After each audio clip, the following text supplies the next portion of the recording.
Colours ಕನ್ನಡದಲ್ಲಿ ಪ್ರಸಾರವಾಗ್ತಾ ಇರುವ ಭಾಗ್ಯಲಕ್ಷ್ಮಿ ಧಾರಾವಾಹಿಯಲ್ಲಿ ಸದ್ಯ ಭಾಗ್ಯ ಹಾಗೂ ತಾಂಡವ್ ಅಮ್ಮ ಕುಸುಮಾಳಿಗೆ ಸಂಕಷ್ಟ ಎದುರಾಗಿದೆ.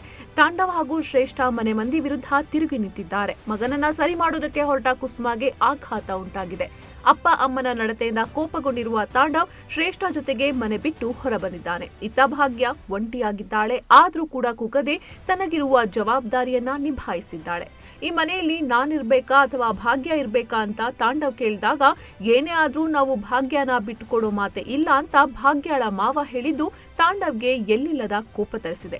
ನೀನು ಮಾಡಿರೋ ಪಾಪ ನಿನ್ನ ಸುಮ್ನೆ ಬಿಡೋದಿಲ್ಲ. ಅಪ್ಪ ಅಮ್ಮ ಮಗನ ಮಧ್ಯೆ ತಂದಿಟ್ಟಿದ್ದೀಯಲ್ವಾ, ಈ ಪಾಪ ನಿನ್ನನ್ನ ಸುಮ್ನೆ ಬಿಡುತ್ತೆ ಅಂತ ಅನ್ಕೋಬೇಡ. ಇನ್ಮುಂದೆ ಈ ಮನೆಯವರು ಯಾರು ನನಗೆ ಬೇಡ ಅಂತ ಶ್ರೇಷ್ಠ ಕೈ ಹಿಡಿದು ಮನೆಯ ಹೊಸ್ತಿಲು ದಾಟಿದ್ದಾನೆ ತಾಂಡವ್. ತನ್ನ ತಪ್ಪು ಏನು ಇಲ್ಲದೇ ಇದ್ರೂ ತಾಂಡವ್ ಆ ರೀತಿ ಮಾತನಾಡಿ ಹೋಗಿದ್ದಕ್ಕೆ ಭಾಗ್ಯ ಕಣ್ಣೀರಿಡ್ತಾಳೆ.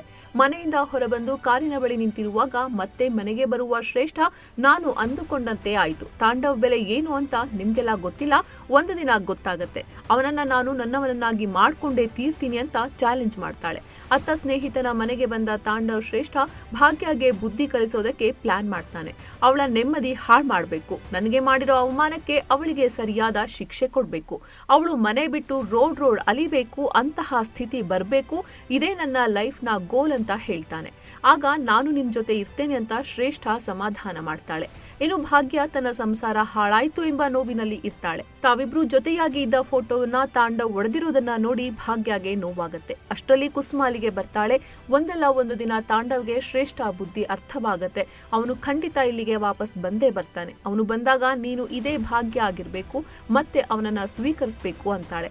ಆಗ ಒಮ್ಮೆ ಒಡೆದ ಮನಸ್ಸು ಮತ್ತೆ ಸೇರೋದು ಕಷ್ಟ ಅಂತ ಭಾಗ್ಯ ಹೇಳ್ತಾಳೆ. ಆದ್ರೆ ಮರುದಿನ ಬೆಳಿಗ್ಗೆ ಭಾಗ್ಯ ನೋವಿನ ನಡುವಲ್ಲೂ ಕುಗ್ಗದೆ ಸಂಕ್ರಾಂತಿ ಹಬ್ಬ ಆಚರಿಸೋದಕ್ಕೆ ಬೆಳಿಗ್ಗೆ ಬೇಗ ಎದ್ದು ರಂಗೋಲಿ ಬಿಡ್ತಾಳೆ.